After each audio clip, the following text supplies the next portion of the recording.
him 1 second. Oh, I got a chair too late. Yeah, we saw you Drink today. water. Congratulations. Oh, thank you. Oh my God. Anything else? Nah, that's all I needed. Okay. Julie's gonna start it out. Julie, Yeah. left. You put the water maybe. Yep. I'm doing the Ronaldo over here. Please join me in welcoming the champion of the 121st U.S. Open, Jon Rahm. Jon, how does that sound? Sounds good. I don't know how else to say it. I'm still a little bit on golf mode, right? I feel like when I'm in that mode, it takes me a while to get out of it. It probably won't happen tonight. It might happen tomorrow. I don't know. At some point, it'll hit me. But I'm still thinking that there might be a playoff. I don't know. I've been scarred before, so it's incredible that I'm sitting next to this trophy. You know, a couple of weeks ago, I watched my good friend Phil win it. Not this one, but win the PGA, and I took a lot of inspiration from that. You know, I've been close before, and I just knew on a Sunday, the way I had been playing on the Sundays the last few majors, I just had to be close, and I knew I could get it done. And I'm keeping that good Sunday mojo going, and man, I got it done in a fashion that apparently only can happen to me at Torrey Pines. While you're in golf mode, talk about those last two putts. Did you know kind of what score you thought you needed to post, and what were you seeing there on those putts? So when I missed my putt on 14, I told Adam, it was a good putt. The one on 13 was slightly pushed. The one on 14 was a good putt. It's just pointer greens happened. It didn't roll as truthfully as it could have rolled. And I told him 2 4s and 2 3s on the last 4 holes wins the tournament. And that's what I set out to do, and play 4 really good holes.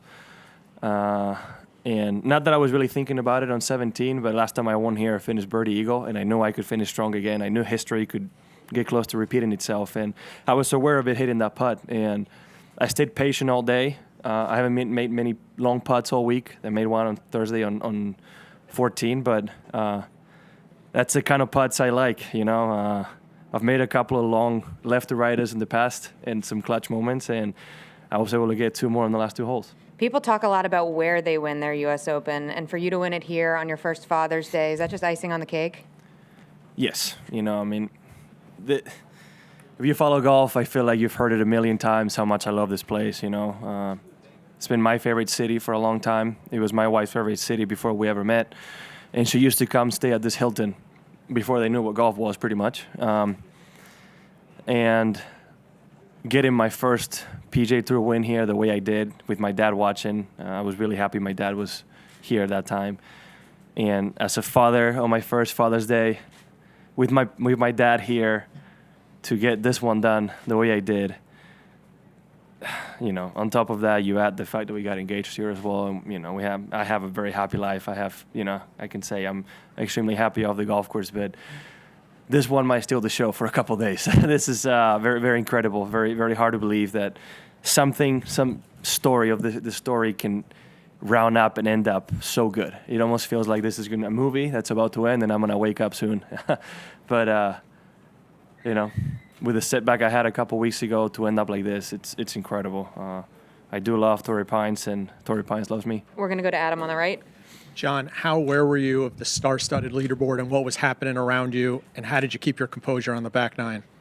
Well, I'm not going to lie. I was trying not to look at the leaderboards, but the crowd was not cooperating. They were telling me exactly what was going on. So I decided to embrace it. You see all these great names, and to myself, I thought, whoever wins this one is going to be the one who won a U.S. Open with the star-packed leaderboard. And I just, after I thought that, I went about my business. That was about the 10th hole. I know I had to survive the next 2 holes and hopefully give myself a chance in the last 5. And I did. It was something I knew I could do, and I was just focusing on each shot, and, I ended up getting it done. We're going to hear to Doug. Jon, you mentioned Phil a minute ago. He had as much, if not more, talent than you when he turned pro. It took him till he was 34 to win his first major. I know you're 26, you're still young, but was there any part of you, this being such a funny game, that was not pressing, but thinking more and more about it as you came to each major? No. It's funny how, it's very easy to think, oh, well, only majors count. Like, it's easy to win a major golf tournament. I mean, it's not easy. That's why only a select group of people do it. And I feel like coming in here without having practiced much relaxed me a little bit. I was like, you know what? In case I play bad, I do have an excuse. I have a bailout in case, I can convince myself, like, hey, I had COVID, right? But I feel like it relaxed me a little bit. And ever since the Sunday at the PGA, I felt a bit of a shift on the golf course mentally. I still had that grit, but almost like each miss bothered me less. I couldn't tell you why. I believe it's because I really set out myself to be an example for my son that he would be proud of. And I've done some stuff in the past in the golf course that I'm not proud of, and I wish I could eliminate, but I've accepted it. And not saying there's going to be smooth sailing until the end, but I feel like that Sunday of the PGA changed things a little bit. My mental game was really good, and it was the same thing at Memorial. Mentally I was really, really well, and that's what allowed me to play such good golf, and it followed into this week. In the past, I've gotten frustrated in the U.S. Open. I've made a lot of birdies and a ton of bogeys and double bogeys, and I was able to kind of switch it up this week and actually made more birdies than bogeys and get it done. Congratulations. Thank you. We're going to take one from the WebEx. Knowing what you needed to do on those final few holes, how did you stay so calm? I mean, I might have looked calm. I was not calm. I wish people could see our heart rate when we're playing in those moments, because I was tense. It's going, but you practice to let your body basically take over, right? And that's what I did. I think the fact that I stayed patient and hopeful, and I believed that something good was coming my way, is what helped. I never lost hope for a second. I kept hitting good shots. I kept giving myself chances. And even when I had that lip out on 15 where you can get a little bit desperate, I just kept hitting good shots and almost made birdie on 16, and 2 ended up dropping at the end. My mindset was the same on the first putt on Thursday till the last one on 18. I mean, situation does change a little bit, but routine and really staying in the present is what helps. We're going to go right behind me. Congratulations, John. I understand after the disappointment with the Memorial, I think you're in the scorer's tent and you got a phone call. Wait, sorry, I couldn't hear you with that. Sorry, I understand that after the Memorial, on Saturday at the Memorial, I think you were in the scorer's tent. I think you got a phone call from somebody that provided some advice on sort of how to handle it. Can you maybe expand on that? Who was it from and kind of what? I had a few phone calls. I had a few. The first person who called me that was in family, it was right away when I was on the isolation trailer, was Padraig Harrington. And he told me a story in which he was leading by 5 after 54 holes, signed the wrong scorecard, and got disqualified. And he said he got a lot more from that instance. He learned a lot more than he would have ever learned from a win. Nick Faldo texted me the next morning and told me a story of how he was winning a tournament. He was leading by 6 with 6 holes to go and got disqualified as well. And now he learned from that and got a win the week after on, I think it was the $1 Million Shootout in South Africa, I believe. I might be wrong. It was a big shootout. So I believed from the biggest setbacks you can get some of the biggest breakthroughs.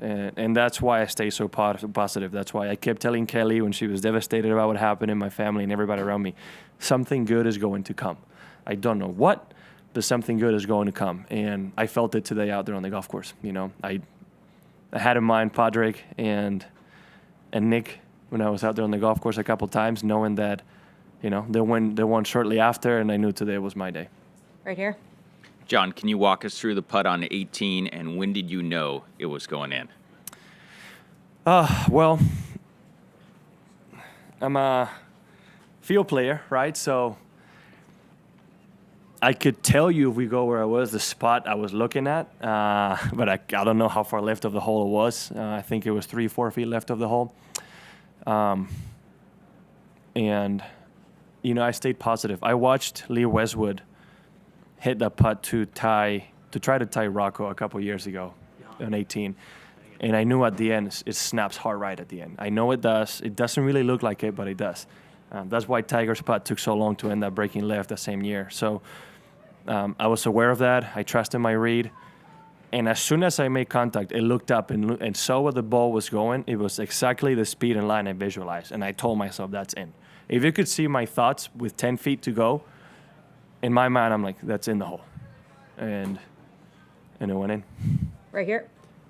Jon, now that you're at this point, can you describe what the process has been like of getting your temperament to match your talent? Well, I've said it before.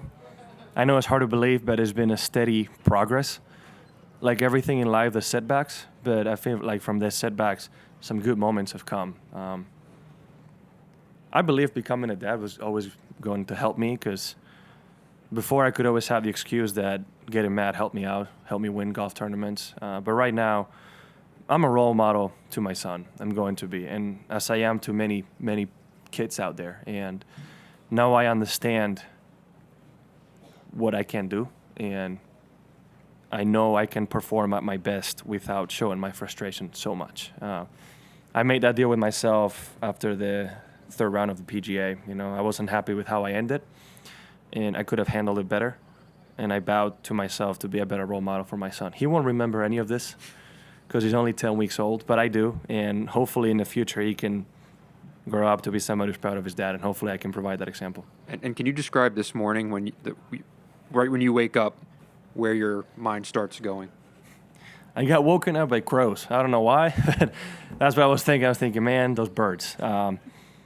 No, I mean, I did the same routine, you know, for people that follow this, and I'm a shock a few people. I woke up excited because I could watch a match that a Call of Duty tournament, you know, which was esports that was going on. A team that I follow, which is Optics Chicago, had just played, and the night before, and I knew I could watch it. It's about an hour and a half, so I had a busy morning. And I went downstairs, you know, got my water, my coffee. The chef was making breakfast, and I was just watching my Call of Duty event. That's simple as that. Then Kelly came down with the baby, spent some dad time, and then got ready. I mean, I know, shocking for some people, but yeah, that's what I was doing. We're going to go back to the WebEx. Was there a journalist you referenced during the award ceremony, and if so, who? I mentioned a guy, a good friend of mine. His name is Jose Manuel Corti. This journalist, he basically did basketball in the city I'm from, in Bilbao, for a newspaper. He followed basketball, and the owner of the CEO of the newspaper said, "Hey, start following this golfer who's doing pretty good things." And without ever hesitating, he jumped on a plane and started following me around the world. He had never stepped foot on a golf course, and he had no idea what was going on. I think his first year was my first pro year. And unfortunately, that journalist passed away a couple months ago due to COVID. It was very quick, too. He was in good health. From when he got it till the ICU till he passed, it was extremely quick. And he would have loved to be here. He had just started to pick up golf a little bit. He held me to a really high standard. Always told me when I was doing wrong things, and always told me when I was doing it right. And you know, he was somebody I was proud of. I mean, he took a leap of faith to start following somebody and do your job, but do something completely different around the world, something you know nothing about. At the same time, he has, I believe, around a 20-year-old daughter that now has no dad, and it happened extremely quick. It's just sad, you know. He was a great friend, great family friend, and this right here is definitely for him, because he would have loved more than anybody else to be here covering this. Doug on the right. Jon, the more I listen to you of your times or chances in a major, is this the least amount of pressure you felt? Yes, definitely. Just because it felt like such a fairy tale story that I knew it was going to have a happy ending. I could just tell, just going down the fairway after that first tee shot, that second shot, and that birdie, I knew there was something special in the air. I could just feel it. I just knew it. I couldn't have told you in the moment, but I felt something special, and that's why I played as aggressive as I did, because I'm like, man, this is my day. Everything's going to go right. And I feel like that helped me be calm. I just knew that I could do it and believed it. 7 pars on the back 9 until the end. Yeah, I mean, pars are almost like birdies on the U.S. Open, especially in 11 and 12. Speaking of aggressive, what club do you have on 1 that you took right of the flag? 8 iron. Yeah, I was not trying to go at that pin. I was aiming at the TV tower, and it's a 3/4 8 iron, knowing that my natural shot is a fade. I basically was a straight shot with a feel of a fade, and ended up fading a little bit more than I wanted. Ideally, that ball would have been 15 feet long right, but because I faded a little bit too much, it ended up being perfect distance. We're going to go back to the WebEx. What did it mean to have Phil there on the driving range when you found out to celebrate? It's pretty unique that just a month ago, or just a little bit less ago, I was there watching him win. And I was like, man, this is so cool. I was part of an amazing moment in history for him and for, the history of golf, really. And for him to be there, he probably was home and came over just to see what could happen. He told me he was going to be watching. He was on the putting green when I was getting ready to go to the tee, and wished me good luck. And for him to stay and come and congratulate me. I know he's going to talk to me at some point again because he hasn't had much time, but just the fact that he came, it shows we're really good friends. We're extremely competitive. Don't get me wrong. We're extremely competitive, but when it comes time, we're really happy for each other, and I couldn't have been happier for him when he won it. He made history and proved a lot of people wrong. And in my little way, I made Spanish history, and hopefully I proved a lot of people wrong as well. Well, thank you so much, Jon. Thank you. We're going to go right here. Let's take my break.